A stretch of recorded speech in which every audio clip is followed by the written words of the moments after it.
Hello, we are at Ram IS. We are going to start new SCS test series, basically SCS prelims test series.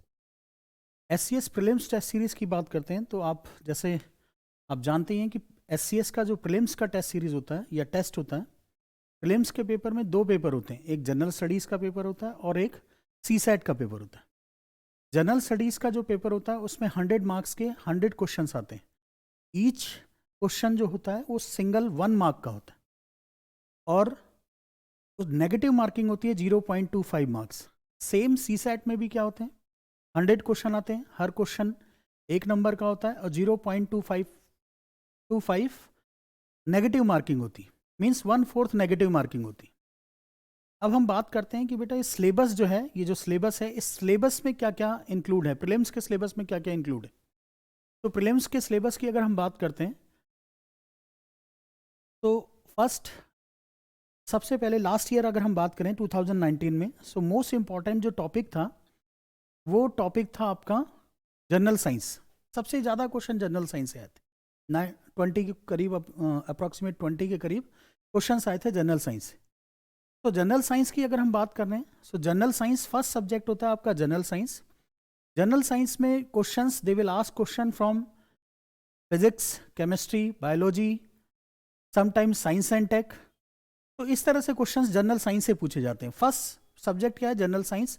General science पे हर PCS का focus होता है, वो सिर्फ SCS की बात नहीं है, हर पीसीएस जनरल साइंस पे फोकस करता है। तो फर्स्ट सब्जेक्ट इसमें है प्रीलिम्स में, जो जनरल स्टडीज का पेपर है उसमें फर्स्ट, जिसे हम पेपर 1 बोलते हैं, तो जनरल स्टडीज के पेपर में फर्स्ट आपका सब्जेक्ट है वो जनरल साइंस। सेकेंड सब्जेक्ट की अगर हम बात करते हैं, हम बात कर रहे हैं बेटा हमेशा रेलेवेंस के अकॉर्डिंग कि इंपॉर्टेंस किस सब्जेक्ट का कितना है। तो सेकंड सब्जेक्ट जो है हमारा हिस्ट्री है, history of India, Indian national movement की बात करते हैं। सो उस history, cultural aspect, political aspect, social aspect, economic aspect, इन सब चीज़ों को हम डिस्कस करते हैं। नेशनल मूवमेंट की बात करते हैं, फ्रीडम स्ट्रगल की बात करते हैं। तो सेकंड आपका पेपर, सेकंड सब्जेक्ट आता है हिस्ट्री। थर्ड सब्जेक्ट की हम बात करते हैं जब, सो वो current events. Current events means past 1 year के करंट अफेयर्स के क्वेश्चंस, रिलेटेड क्वेश्चंस होते हैं। तो current events, current knowledge of significant national international events जो होते हैं उनके बारे में, ये सेकंड टॉपिक आपका थर्ड टॉपिक होता है। First subject is that is general science, second subject is that is history, third subject is current event. Fourth subject जो होता है आपका that is India and world geography. Indian geography से question आते हैं, world geography से question आते हैं। ये आपके सिलेबस में दिया हुआ है, अगर एससीएस का सिलेबस देखेंगे तो उसमें syllabus as it is written है। तो fourth subject is Indian and world geography. इसके बाद जब हम नेक्स्ट सब्जेक्ट की बात करते हैं तो नेक्स्ट सब्जेक्ट में इंडियन कल्चर, थोड़ा थोड़ा सा पार्ट आता है। इंडियन कल्चर, हरियाणा का भी कल्चर के क्वेश्चन आ सकते हैं। Next is Indian polity, Indian polity से क्वेश्चन आ सकते हैं, आते भी हैं इंडियन पॉलिटी से। इंडियन इकोनॉमी से क्वेश्चन आते हैं, इंडियन इकोनॉमी पर्टिकुलरली हरियाणा का बजट, हरियाणा की इकोनॉमी, उससे रिलेटेड क्वेश्चंस आ जाते हैं। स्पेसिफिकली कई बार हरियाणा से फोकस नहीं होता तो नेशनल लेवल की इकोनॉमिक्स से भी क्वेश्चन आ जाते हैं। तो इकोनॉमिक के बेसिक कॉन्सेप्ट से भी, इवन इकोनॉमिक के बेसिक कॉन्सेप्ट से भी क्वेश्चन आ जाते हैं। इसके बाद नेक्स्ट सब्जेक्ट अगर हम देखते हैं जीएस पेपर में, that is last subject, that is Haryana G K. Haryana का देखिए इसमें सिलेबस क्या, Haryana economy, people, social, economic and cultural institutions and language of Haryana. तो हरियाणा से पर्टिकुलरली हरियाणा से रिलेटेड क्वेश्चंस आ जाते हैं। लेकिन वैसे हरियाणा से ज़्यादा क्वेश्चन अभी नहीं आ रहे, आने के चांसेस रहते हैं क्योंकि हर स्टेट पीसीएस इस चीज़ पे फोकस करता है कि उसके स्टेट से रिलेटेड क्वेश्चंस आए। तो ये जो फर्स्ट पेपर था, ये फर्स्ट पेपर है जीएस, जिसको हम जीएस पेपर बोलते हैं। प्रीलिम्स में 100 क्वेश्चंस आते हैं, हर क्वेश्चन 1 मार्क का होता है। नेगेटिव मार्किंग कितनी होती है, 0.25 होती है। ठीक है।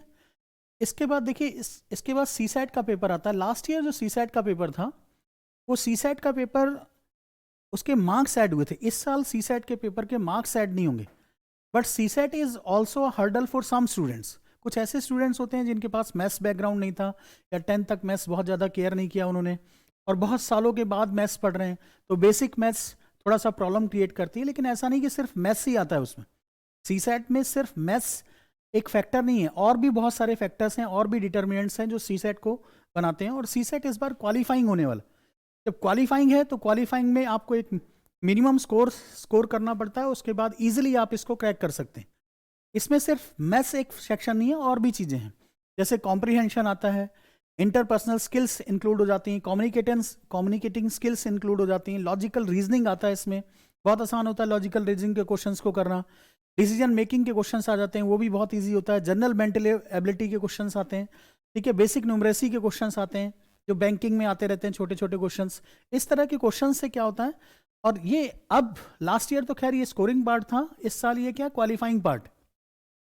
इजिली आप 1 और 2 मंथ्स इसकी प्रैक्टिस करेंगे, वो डिपेंड करता है कि आपका बैकग्राउंड क्या है। तो मान लीजिए कोई इंजीनियरिंग बैकग्राउंड का है तो उसके लिए 1 मंथ भी बहुत ज़्यादा हो जाएगा, कोई नॉन इंजीनियरिंग बैकग्राउंड का है सो उसके लिए 2 मंथ्स लग सकते हैं, लेकिन जस्ट क्वालिफाइंग है तो इससे कोई डरने की जरूरत नहीं। लास्ट ईयर इसका स्कोर ऐड होता था, अब इसका स्कोर नहीं ऐड होगा, तो ये एक अच्छी बात है। इसमें भी ऐसे ही 100 क्वेश्चंस होते हैं, 0.25 मार्क्स क्या होता है, नेगेटिव मार्किंग होती है। इसके बाद हम बात करते हैं बेटा कि हम क्या करने वाले हैं।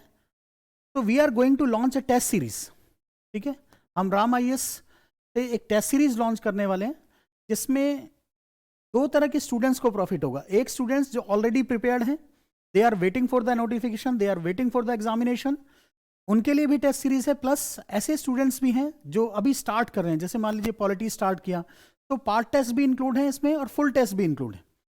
तो हम क्या कर रहे हैं, we are going to launch a test series. Number of test इसमें जो होंगे 30 टेस्ट होंगे। टोटल फी जो होगी, नॉमिनल फी, हम कोई बहुत कॉस्टली इसको नहीं बना रहे, नॉमिनल फी चार्ज कर रहे हैं, दैट इज 3000 फीस, बहुत ज़्यादा फीस भी नहीं है इसकी। एंड स्टार्टिंग डेट 31 जनवरी 2021। हमेशा याद रखिए SCS में जो अर्ली स्टार्ट करेगा, जो अर्ली प्रिपरेशन करेगा, जितना ज़्यादा आप रिवीजन करेंगे, जितना ज़्यादा आप क्वेश्चंस को प्रैक्टिस करेंगे ऑब्जेक्टिव टाइप, एटलीस्ट मैं ये बोलता हूँ कि 40 to 50,000 और 30,000 और 3,000 जितने as many as possible questions आप प्रैक्टिस करेंगे, 20,000 30,000 40,000 जितने भी क्वेश्चन प्रैक्टिस कर सकते हैं ऑब्जेक्टिव टाइप, उतना ज़्यादा चांसेस आपके बढ़ जाएंगे SCS में सिलेक्शन के। और जितना कम प्रैक्टिस करेंगे, देखिए नॉलेज और एग्जाम क्लियर करना दोनों डिफरेंट एस्पेक्ट। नॉलेज हो सकती है आपको, एग्जाम क्लियर करने के लिए आपको स्पेसिफिक चीज़ों पे नॉलेज होना जरूरी, प्रैक्टिस होने की जरूरत। कई बार क्या होता है, ह्यूमन एरर हो जाता है, हम जानते हैं लेकिन गलत कर देते हैं पेपर, और उसकी वजह से नेगेटिव मार्किंग आ जाती। सो ह्यूमन एरर को रेक्टिफाई करने का एक ही मेथड होता है, एक ही तरीका है कि आप बार बार टेस्ट को प्रैक्टिस करें। जितने ज़्यादा टेस्ट देंगे उतना ज़्यादा आपका सेल्फ करेक्शन होगा, आप अपने आप को रेक्टिफाई करेंगे, आपके कॉन्सेप्ट रिवाइज होंगे। आप बार बार उसी टेस्ट देते रहेंगे तो उससे क्या होगा, जो भी करेक्शन है, जो भी ह्यूमन एरर है, आपके अंदर जो एरर्स हैं वो सारे खत्म हो जाएंगे, आपके कॉन्सेप्ट क्लियर हो जाएंगे। अगर मान लीजिए कोई चीज़ें आप भूल गए हैं तो वो दोबारा रिवाइज हो जाएंगी। तो इस तरह से हम आपको हेल्प आउट करने वाले हैं। And this fees is only nominal for all the students of Haryana और आउटसाइड हरियाणा, जो भी इसको करना चाहते हैं वो कर सकते हैं, ठीक है। And this test series is online and offline दोनों मोड में है, ऑनलाइन मोड में भी है और ऑफलाइन मोड में। टेस्ट 2 दिन में होगा, एक तो थर्सडे को होगा और एक संडे को होगा। थर्सडे और संडे वीक में 2 टेस्ट हुआ करेंगे। आप ऑनलाइन भी दे सकते हैं, हमारे सेंटर पे भी आके दे सकते हैं, कोई ऐसा इशू नहीं है। ऑनलाइन भी प्रिपेयर होगा और ऑफलाइन भी प्रिपेयर होगा। टेस्ट की स्टार्टिंग डेट जो है हमारी वो 31 जनवरी 2021 है। तो it's my suggestion to you, अगर आप प्रिपेयर्ड हैं, वेल प्रिपेयर्ड हैं, तो भी आप टेस्ट सीरीज प्रैक्टिस करिए। अगर आप वेल प्रिपेयर्ड नहीं हैं, पार्ट टेस्ट देना चाहते हैं, तो पार्ट टेस्ट से भी आप टेस्ट सीरीज को स्टार्ट कर सकते हैं। अपनी प्रिपरेशन को देख सकते हैं कि हम किस लेवल पे प्रिपेयर करते हैं, क्योंकि सीट्स 145 सीट्स हैं। 145 सीट्स मैंने लास्ट वीडियो में भी बोला था कि ये एक लाइफ टाइम अपॉर्चुनिटी है, आप इसको ग्रैब कीजिए और वेट मत करिए कि नोटिफिकेशन आएगा तब हम प्रिपरेशन स्टार्ट करेंगे। नोटिफिकेशन जब आएगा तब आएगा, आप इसकी प्रिपरेशन अभी से स्टार्ट कर दीजिए, ठीक है। और जैसे जैसे आप, ठीक है, टेस्ट में प्रैक्टिस करते जाएंगे, जैसे जैसे आप अच्छा स्कोर करते जाएंगे, वैसे वैसे आपका कॉन्फिडेंस भी बिल्डअप होता जाएगा और ये आपके लिए एक अपॉर्चुनिटी बन जाएगी। SCS 2021 आपके लाइफ चेंजिंग इवेंट बन जाएगा, आपकी लाइफ को चेंज कर सकता है। इस इवेंट में इतना पोटेंशियल है, इस टेस्ट में, इस एग्जाम में इतना पोटेंशियल है कि आपकी लाइफ को चेंज कर देगी, ड्रास्टिकली चेंज कर देगी। तो let us start with the test series, अगर करना चाहते हैं आप, और ठीक है, आप कॉल कर सकते हैं, ठीक है। जय हिंद, जय भारत, थैंक यू।